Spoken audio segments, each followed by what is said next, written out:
All right, welcome to the Two Sons podcast. Happy Wednesday, everybody. I hope all of you guys had a great week so far. First of all, I want to thank all of you guys. Our House of the Dragon episode last week was our most watched episode ever, so that was cool. Yeah. Nice little milestone. This isn't the first time that I've built a podcast from the ground up. This time, obviously, I have help, but it's always fun to see the little milestones along the way.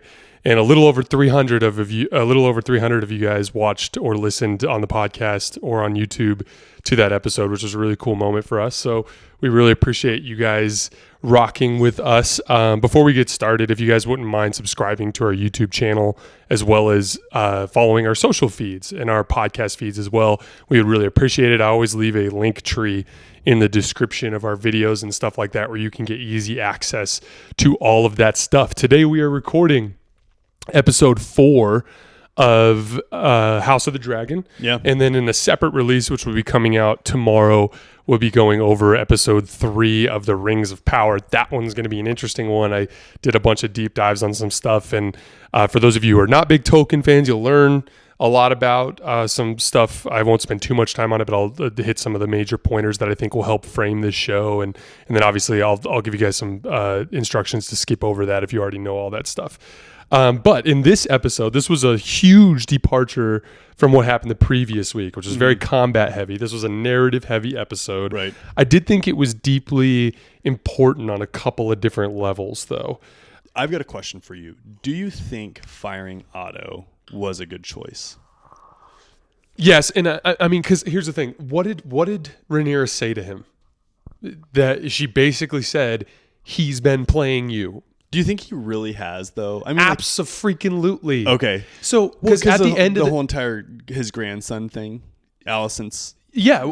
So Rhaenyra only says this is all to get Aegon on the throne. That's all she hints at. That's all she hints at. Like, that's why he wants this. I hear you. Viserys becomes aware.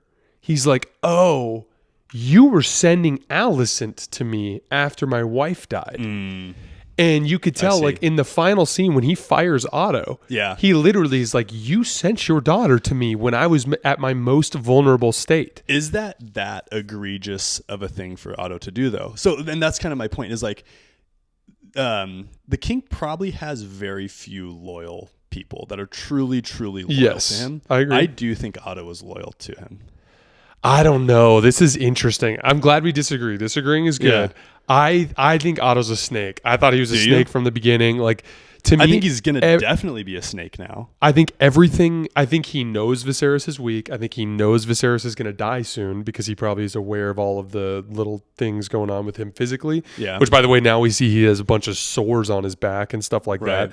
But like, I think that everything he did was to manipulate Viserys into doing things. Like, for instance, if he was the hand of the king, every single one of the advisors agreed that binding the Velaryon household with the Targaryen household was actually the best move for the power of the kingdom. I totally agree meaning with that, by the way. Ships and dragons together, we got this. Right.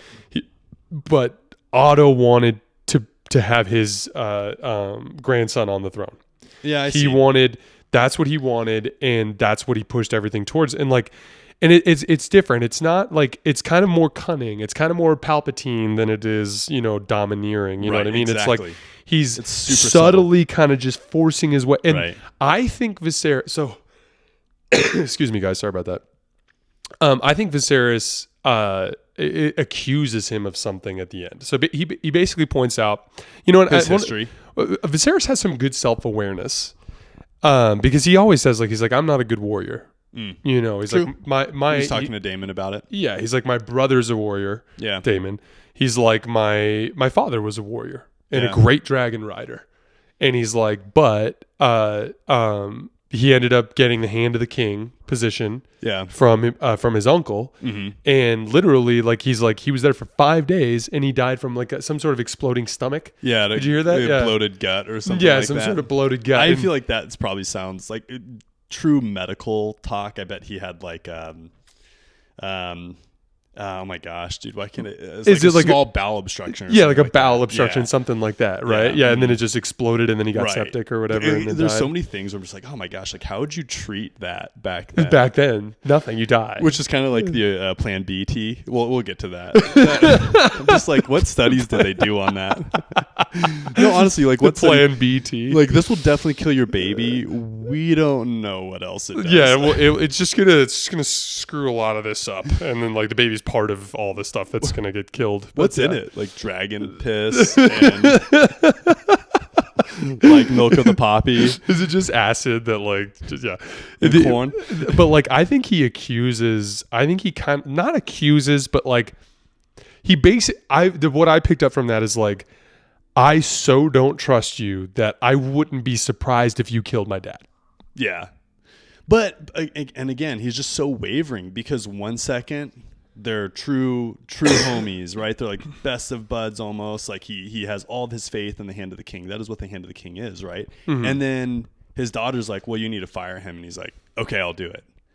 Yeah, it's just not. And you were talking, he's like, okay, I'm not a dragon rider. I'm not a warrior. And he hates politics. Dude, get another job. Yeah, you're and that's Damon's thing. Is like that he was never good at this, being king, But I do think Rhaenyra was forcing him to see reality. Right. And like and again, I like that you see the other side of it, that you're more pro Otto, but like I thought that essentially it took Rhaenyra's kind of harsh truthness to get Viserys to acknowledge the reality that like Otto has been playing him a little bit. And like he basically says like, I don't think your interests I think your interests no longer align with the rest with the best for the realm, and so that you can't be in this position anymore. And there are a couple little things like that are kind of in Game of Thrones. Like for instance, if you join the Kingsguard, you are not allowed to have any inheritance or lands or titles. You are just a knight of the Kingsguard, and that's it. And because they say, I just learned that because they were talking about it in Game of Thrones when Tyrion Lannister asks his father Tywin to give him Casterly Rock because Jaime Lannister can't have it because he's committed to the Kingsguard. But it's like, oh, that makes sense. Like if you were defending the king, you could not have other interests, of course, because if it was in your best financial interest to kill the king for one reason or another, right? You were in close enough proximity to him that you could do so. Your marriage is going to be part of the Kingsguard. Like exactly. That's who you are. Exactly. It's kind of like some of the stuff we were talking about coming back from Mexico with the Catholic Church and the priesthood. Like there's a commitment there, right? And so essentially, the way that I was looking at it is like, if you're going to be the hand of the king, you can't have personal interests involved. Right. Like you have to be strictly. Like that position needs to be reserved for someone who has the interests of the king or the kingdom involved. I think of like surgeons in modern day. Like essentially, like a lot of surgeons that I know are like really married to their jobs. Like they have decided like, hey, I'm going to be a surgeon, and that pretty much is their life. Like that dominates them. And it makes sense because with the specific nature of their work and what's at stake with what they do, and they always have to be on. They can't be they can't be like the kind of guy that's 60% in, right? Or the kind of girl that's 60% in. They have to be 100% in. And I get that. And like for the record, if you deal with some life and death related stuff with your job, especially when it comes to cancer diagnoses and things along those lines. And you confide in me about how much fear you experience, not fear, but like just stress that you experience on that front, the pressure of understanding that someone's life is in your hands to a certain extent. Right. And like, and imagine if every single time you went to work, there was like a pretty decent non-zero chance that someone could die if you weren't at the very top of your game. Imagine how that stress would maniacally make you dedicate your life to that type of work. You know what I mean? But anyway, we're off on a little bit of a rabbit hole. But I did think that dynamic was super interesting, essentially from the standpoint of like identifying that Otto had ulterior motives and therefore must be removed. I see. That's a good argument. Who do you think is going to be the next hand of the king? See, I don't know. Like, who does the king have that's super close, right? Well, who's that? What's his name? He's one of the king's advisors. I don't know his name, but I know exactly who you're talking about. And he's one. I think he's one of the Northmen, but he's the guy that he asked privately that one day who the Rhaenyra or who he should marry. Right. And then the one that approached him on his Aegon's second name day towards the end and told him to marry Corlys. I think he would be a really good hand of the king, because I do think that he has the the realm's best interest at hand, it seems. I And think that's he's probably not the guy, looking for right? power. He's not looking for power at all. So I agree. and also he's wise because he's not looking for power. He doesn't say just ludicrous things. You know, he's very calculated, it seems. But But the little we've seen of him. For the record, that and this is my last little bit of evidence on the Otto Hightower thing. When everyone else around him who had an idea of the situation said he should marry Corliss's daughter, that dude pushed for his own daughter. I see. Yeah. And that to me is a pretty clear delineation That's a of personal interests. You know what I mean? I agree. That's a really good argument. You've swayed me. And I do think that now that he's been essentially outcast, I do think he's going to turn into a snake. Dude. And that sure. that I think is where this is heading. Yeah. Viserys is on because there's honesty behind his weakness. Yeah. He is I think like Otto lacks some honor because the lack of honor is what caused him to try to basically subvert the king in a lot of ways. Right. Daemon lacks honor. I don't necessarily think Corlys lacks honor, but he did want him to marry his daughter because it would put his daughter closer to the throne, True. essentially. So like I think they're starting to form a schism here where it's like the personal interest people and then the honorable people on the other end. Right. And we already know how that story ends. If you don't remember, look at the Lannisters and the Starks at the beginning of Game of Thrones. So I think that's kind of the direction we're heading in. But I do believe that we're about to skip significantly forward in time soon. Really? I'm not sure because we did hear about that. There was that report that said that all of the young Alicent, Rhaenyra, the two Valerian children are all going to be recast Oh, I see. in the next couple of episodes. We should do, as a joke, we should do like an over under where like, does the king die next episode? Over under. I'm gonna say he dies on the next episode. I'm just gonna go out on a limb. I think so too. Dude, he was getting bathed and like as the cloth was like lightly grazing his shoulder, he's like, That could be the running joke though. He's like essentially a skeleton at the end of the season and he's still alive somehow. He just has like some tendrils of hair coming out. just a weekend at Bernie's as the king. Yeah, that'd be freaking hilarious.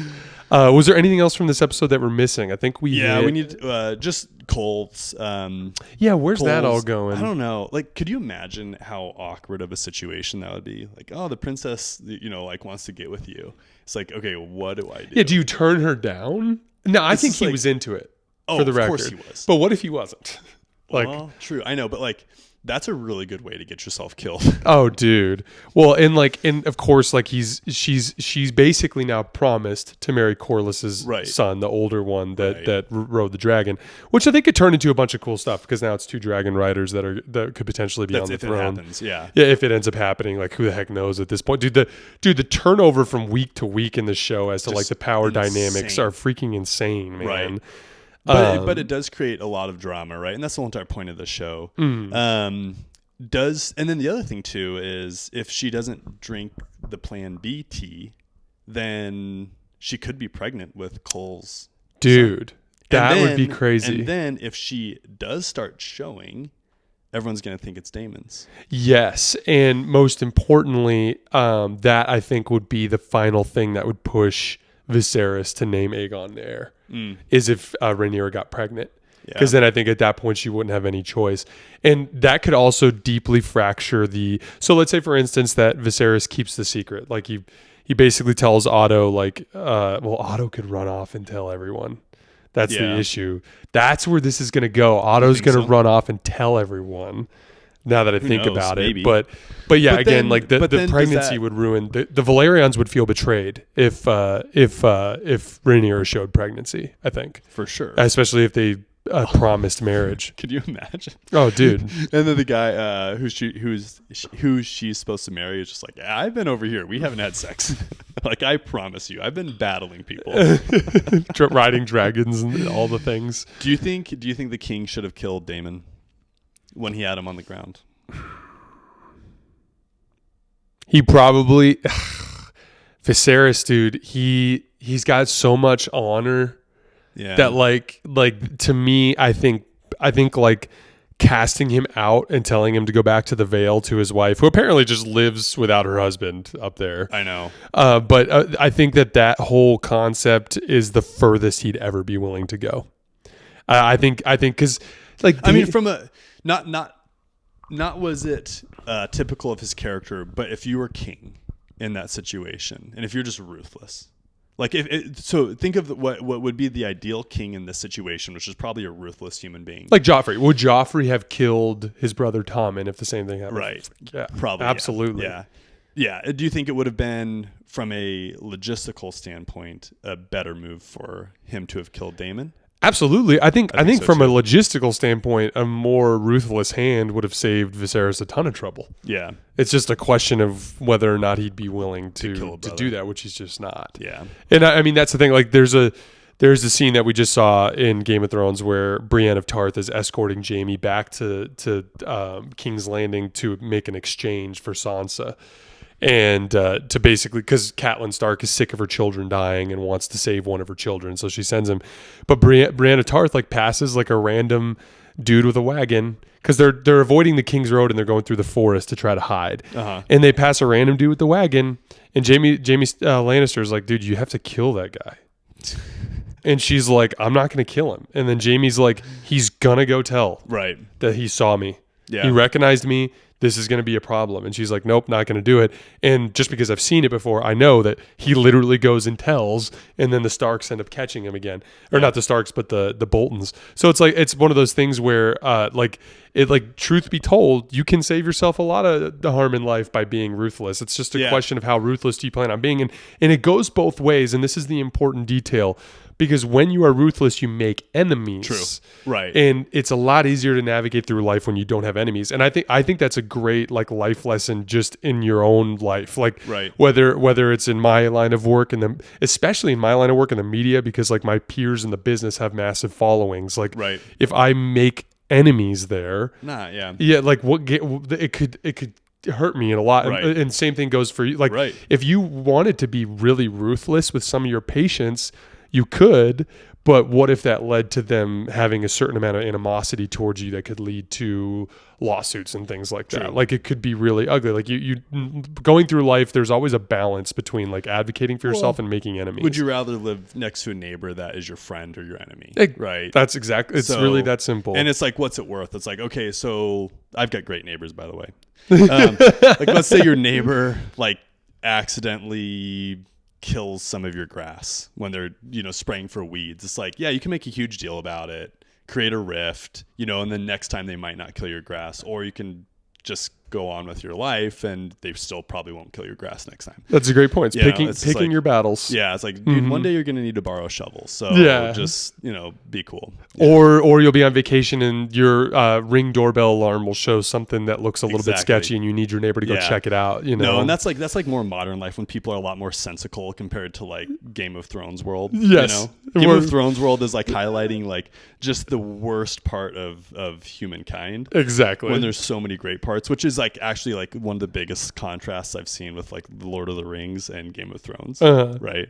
And thankfully we aren't a stone's throw away from the most powerful seat in all of the land. That helps. I think that's it for this episode. All right. Thanks as always for your guys' support, and we'll be back tomorrow with our Lord of the Rings breakdown.